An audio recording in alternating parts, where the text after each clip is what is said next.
Welcome to NRK narrates. దేవుని పరిశుద్ధమైన ప్రశస్తమైన నామానికి స్తుతులు స్తోత్రాలు. మీ అందరికీ నా వందనాలు తెలియజేస్తున్నాను. యేసు ప్రభువారు కల్వరి కొండ పైన సిలువ యాగం చేశారు. ఆయన పుట్టిందే ప్రపంచ మానవాళ్ళని రక్షించటానికి. దావీదు పట్టణమందు నేడు మీ కొరకు రక్షకుడు ఉదయించాడని ఆయన పుట్టినప్పుడు దేవదూతలు చెప్పాయి.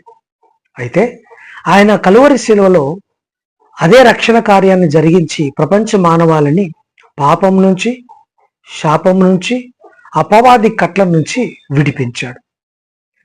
ఆ శిలువ యాగంలో యేసు ప్రభువారిని హింసిస్తారు, బాగా కొడతారు, తలపై ముళ్ళ కిరీటం పెడతారు. దాదాపు 600 మంది రోమా ప్రభుత్వపు సైన్యము యేసు ప్రభువారిని హింసిస్తారు, ముఖం పైన ఉమ్మి వేస్తారు, ఆయన శరీరాన్ని నాగట్టి సాళ్ళ వలె దున్నుతారు, కొరడా దెబ్బలు కొడతారు, ఇష్టం వచ్చినట్టుగా హింసిస్తారు, హేళన చేస్తారు, గేలి చేస్తారు. ఇటువంటి సందర్భంలో అతన్ని యేసు ప్రభువారిని సిలువ మోపించి కపాలము అనబడిన స్థలములోకి తీసుకొచ్చి అతన్ని యేసు ప్రభువారిని సిలువ వేస్తారు. సిలువ వేసే ముందు అతని 2 చేతులకి మేకులు, కాళ్లకు మేకులు తీర్చుతాడు. ఆ మేకులతో శిలువలో ఆయన దాదాపు 6 గంటలు వేలాడతారు. అయితే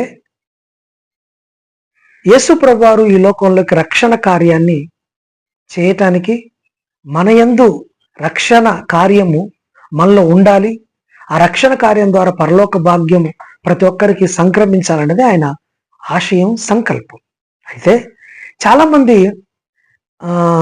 క్రైస్తవేతరులు, అంటే క్రైస్తవ్యాన్ని ఎప్పుడు దుమ్మెత్తిపోసేవారు, క్రైస్తవాన్ని చిన్న చూపు చూసేవారు, యేసు ప్రభువారిని ఎప్పుడు తోలనాడే బ్యాచ్ ఒకటి ఈ మధ్య సోషల్ మీడియాలో కానీ అక్కడక్కడ మనకు కనబడుతుంటుంది. కొంతమంది ఉంటారులేండి, కొంతమంది ఏమంటారంటే 3 మేకులు పీక్కోలేని వాడు వీళ్ళేం ఉద్ధరిస్తాడు, ఏం రక్షకుడు అయ్యాడు, 3 మేకులు పీక్కోలేని వాడు వీళ్ళు రక్షిస్తాడా, దేవుడు ఎట్టయ్యాడు, 3 మేకులు పీక్కోలేని వాడు మీకు దేవుడయ్యాడా అన్నట్టుగా చాలా ఇబ్బందికరమైన మాటలు మాట్లాడుతూ అనేక మందిని గలిబిలికి గురి చేస్తూ ఉంటారు. ఈ మధ్య సోషల్ మీడియా విరివిగా వాడబడుతున్న ఈ తరుణంలో కొంతమంది క్రైస్తవంపై దుమ్మెత్తిపోయటానికి అదే పనిగా కొంతమంది తయారయ్యారు. యూట్యూబ్ ఛానల్స్లో ఇష్టానుసారంగా మాట్లాడడం, 3 మేకులు పీక్కోలేనివాడు అసలు దేవుడే కాదు చవట అన్నట్టుగా మాట్లాడుతుంటారు.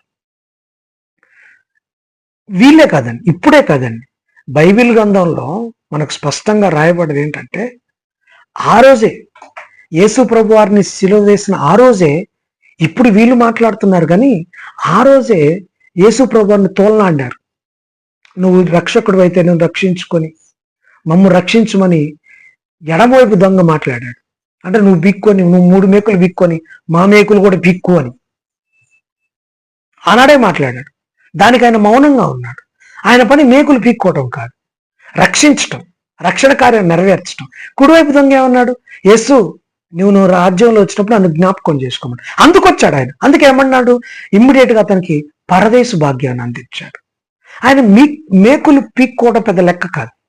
మేకులు పీక్కుంటే రక్షణ భాగ్యం ఏది, ప్రపంచ మానవాళి పాప విమోచన ఏది, శాపానికి విరుగుడేది, అపవాదిపై మనకు ఏలుబడి ఏది, అపవాది ఓటమేది, శరీర కార్యములపై జయమేది, అలాగే పరలోక భాగ్యం ఎలా సంక్రమించేది మేకులు పీక్కుంటే? ఆయన బలి అయితేనే కదా, ఆయన రక్తం చిందించబడి ఏ పాపం ఎరుగని, ఏ దోషము లేని అరిషడ్ వర్గాలని తన మనస వాచ కర్మేన జయించి మరి సిలువకి వెళ్ళిన నిందారహితుని రక్తము చిందించి ఆయన బలి అయితేనే కదా రక్షణ కార్యం నెరవేరేది. ఆయన మేకులు పీక్కోవటం ఒక లెక్క, ఆయన చిటికేస్తే పరలోకం నుంచి సేనా వ్యూహాలు వస్తాయి, రోమా సైన్యాన్ని తుత్తునీయలు చేస్తాయి, అక్కడున్న ప్రతి స్థితి మార్చబడుతుంటుంది. అది కాదు కదా ఆయన కోరుకుంది, దానికి కాదు కదా వచ్చింది, మేకులు పీక్కోవడానికి కాదు కదా వచ్చింది. ఇది ఎందుకు చేసుకో? అజ్ఞానులు ఉన్నారండి, అజ్ఞానులు. ఈ రోజే కదా, ఆ రోజు కూడా ఉన్నారు అజ్ఞానులు. మత్తయి సువార్త 27వ అధ్యాయంలో అలానే అంటారు. అక్కడ దారిన పోయేవాళ్ళు యేసు ప్రభువారిని గొల్గొతా కొండకు సిలువ వేసినప్పుడు ఆ కొండ కింద ఉన్న యాజకులు కానీ వాళ్ళు అక్కడున్న పెద్దలు కానీ అక్కడున్న జనాలు కానీ యేసు ప్రభు వారితో మేలు పొందుకున్న వారు కూడా కానీ ఏమన్నారంటే హేళన చేశారు. ఆయన దేవుడైతే ఆయన రక్షించుకోవచ్చు కదా, తిరిగి రావచ్చు కదా, ఆయన వస్తే మేము నమ్ముతాం అన్నట్టుగా మాట్లాడుతున్నారు. ఎంత ఇటువంటి అజ్ఞానులు అక్కడ కూడా ఉన్నారు. ఒకసారి చూద్దాం. మత్తయి సువార్త 27:39 నుంచి 39 మీ బైబిల్ గ్రంథంలో చూడండి. ఆ మార్గమున వెళ్ళుచుండివారు దేవాలయమును పడగొట్టి 3 దినముల్లో కట్టువాడా నిన్ను నీవే రక్షించుకొనుము, నీవు దేవుని కుమారుడు అయితే శిలువ మీద నుండి దిగుమని చెప్పుచు ఆయనను దూషించిరి. ఇప్పుడు అట్నే దూషిస్తున్నారు కదండి. నువ్వు దేవుడైతే రక్షకుడైతే 3 మేకులు ఎందుకు పీక్కోలేకపోయావై అన్నట్టుగా కొంతమంది మాట్లాడుతున్నారు. అక్కడ కూడా అదే మాట్లాడుతున్నారు. ఎందుకు పీక్కోలేదో అర్థం చేసుకోవాలి. అంటే ఆ పీక్కోలేకపోతే తర్వాత 3వ రోజు లేశారు కదా, మరి ఎలా లేశారు? అక్కడ ఒక రక్షణ కార్యం జరగాలి. అక్కడ మనిషి పాప విమోచన కావాలి అంటే ఎడ్ల రక్తము, గొడ్ల రక్తము, గొర్రెల రక్తం సరిపోవడం లేదు. అది పాపాన్ని తీసివేయలేకపోతుంది. ఒక నిందారహితుడి, ఏ పాపం ఎరుగనటువంటి పాపరహితుని రక్తం కావాలి. అది యేసు ప్రభువారు.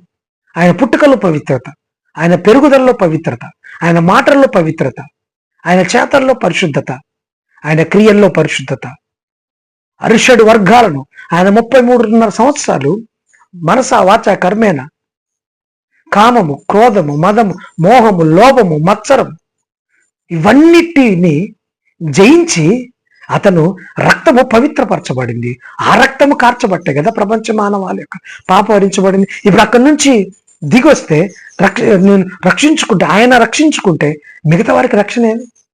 శిక్షకు పాత్రలో మనము మన శిక్షణ ఆయన భరిస్తున్నప్పుడు ఆయనట మేకులు బిక్కొని బయటకు వస్తాడు.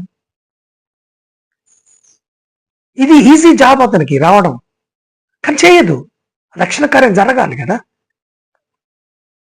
అలాగే శాస్త్రులను పెద్దలను 41వ వచనం, ప్రధాన యాజకులు కూడా ఆయనను అపహాసించుచు వీడు ఇతరులను రక్షించను, తన్ను తానే రక్షించుకొనలేడు, ఇశ్రాయేలు రాజు కదా, ఇప్పుడు శిలువ మీద నుండి దిగిన ఎడల చూచి శిలువ నుండి దిగిన ఎడల దాన్ని చూచి నమ్మెదము, వాడు దేవుని యందు విశ్వాసం ఉంచను.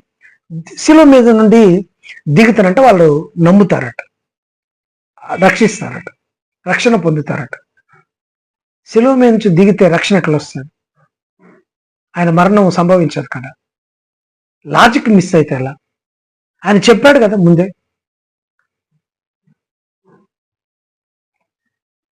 లోకరక్షకుడు పుడతాడని. లోకరక్షకుడు అంటే అర్థం ఏంటి? చచ్చిపోవాల్సింది అంతే. రక్షణను అందించువాడు, తన ప్రజలను వారి పాపముల నుంచి విమోచించువాడు.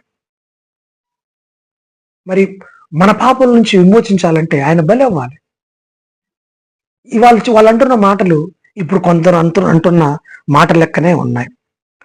43వ వచనం, వాడు దేవుని యందు విశ్వాసం ఉంచెను, నేను దేవుని కుమారుడనని చెప్పుకొనక ఆయనకిష్టుడైతే ఆయన ఇప్పుడు వాణ్ణి తప్పించునని చెప్పిరి. వాళ్ళు ఎంత హేళన చేస్తున్నారంటే, నువ్వు దేవుడు అంట కదా, దేవుని కుమారుడు అంట కదా, నువ్వు నిజంగా దేవుని కుమారుడు అయితే నేను రక్షించడా, నేను రక్షించుకో అన్నట్టుగా మాట్లాడుతున్నారు. బుద్ధి లేని మాట. అమ్మా, ఆయన పుట్టిందే చావడానికి, ఆయన పుట్టిందే మరణించడానికి. ఆయన రక్షించుకోవాలి అంటే నిమిషం పట్టదు. యాతన పడింది, ఇబ్బంది పడింది మనల్ని రక్షించడానికి. ఈరోజు చాలా మంది రాధా మనోహర్ దాస్, కరుణాకర్ సుగ్గున, లలిత్ కుమార్, ఇటువంటి వారందరూ 3 మేకులు పీక్కోలేని వాడు. అయ్యా, మేకులు పీక్కోలేక కాదు, తర్వాత పీక్కున్నాడు. మీకు తెలుసా? మీరు బైబిల్ గ్రంథాన్ని నిజంగా ఫాలో అయితే అపోస్తులలో 12 మంది అపోస్తులలో తోమా అని ఒక ఆయన ఉంటారు. యేసు ప్రభువు 3వ దినమున మరణం నుంచి తిరిగి లేచినప్పుడు తోమా వారితో ఉండడు, ఆ శిష్యులతో, మిగతా శిష్యులతో ఉండడు.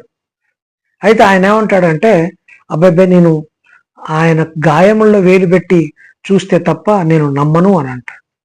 సో మళ్ళొక్కసారి వారికి ప్రత్యక్షమైనప్పుడు యేసు ప్రభువారు తన గాయాలను చూపిస్తాడు. తన ఆ ప్రక్కటెముక గాయం, తన అరచేతుల గాయం చూపించినప్పుడు దాని అర్థం ఏంటి? మేకులు పీక్కున్నట్టే కదా.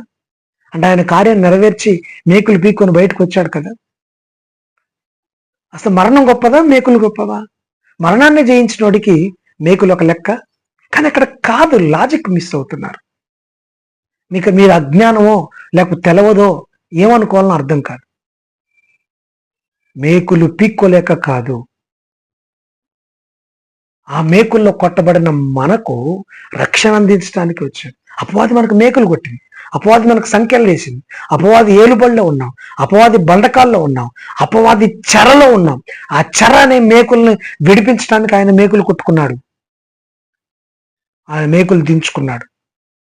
అంతే తప్ప మేకులు తెంచుకొని రాలేక కాదు. బుద్ధిహీనులు అక్కడ అన్నారు, బుద్ధిహీనులు అన్నారు, దొంగ అదే అన్నాడు, ఎడమవైపు దొంగ.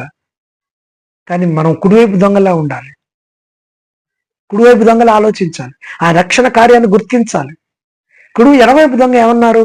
నువ్వు క్రీస్తు అయితే నేను రక్షించుకొని నీ మేకులు పీక్కొని మా మేకులు కూడా పీకు అన్నాడు. కానీ కుడివైపు దొంగ అలా కాదు, నువ్వు అదే శిక్ష విధిలో ఉన్నావు, దేవునికి భయపడవా, నోరు మొయ్, షట్ యువర్ మౌత్ అని వారిని వారించి రైట్ సైడ్ ఉన్న దొంగ యేసు వైపు చూసి, యేసు నీవు నీ రాజ్యంలో వచ్చినప్పుడు నన్ను జ్ఞాపకం చేసుకోమని చెప్పారు. ఎంత గొప్ప మాట! ఇది రక్షణ కార్యం అంటే, ఇది ఆయన చేసే కార్యం అంటే. ఎంత సంతోషపడి ఉంటాడు. వీళ్ళన్న మాటలకి దుఃఖపడి ఉంటాడు, వీళ్ళకి తెలుసుకోవట్లేదని చెప్పాడు. కానీ కుడివైపు దొంగ అన్న మాటకి ఎంతో సంతోషించాడు. అది కావాలి. ఈరోజు మీరు తెలుసుకోండి ప్రియులారా, క్రైస్తవంపై బురద జల్లుతూ ఇష్టానుసారంగా మాట్లాడుతున్న వారులారా, ఇది ఒక మర్మయుక్తమైన కార్యం. మేకులు మీక్కోలేక కాదు, మేకులు తీసుకోలేక కాదు. ఆ మేకులు తీసుకుంటే ప్రపంచ మానవాళికి రక్షణ జరగదు, శాప విమోచన లేదు, పాప విమోచన లేదు. అది పొందుటకే, మనందరికి అందించుటకే ఆయన మేకులు పీక్కోలేదు. ఎక్కడైనా ఆ మాటలు మానండి, ఎక్కడైనా ఆ మాటల్లోని ఆ వెనక్కి తీసుకొని నిజమైన అర్థం పరమార్థం గ్రహించండి. క్రైస్తవులారా, మీకు కూడా ఏమైనా అనుమానాలు ఉంటే మత్తయి సువార్త చదవండి. ఆనాడే అన్నారు యేసు ప్రభువు, ఎందుకు వచ్చి ఉంటే వాళ్ళు రక్షణ పొందుకునేవారు అని అనుకుంటున్నారు. అది కాదు కదా, ప్రపంచ మానవాళ్ళు రక్షణ పొందుకోవాలి కదా, మెసేజ్గా గుర్తించాలి కదా.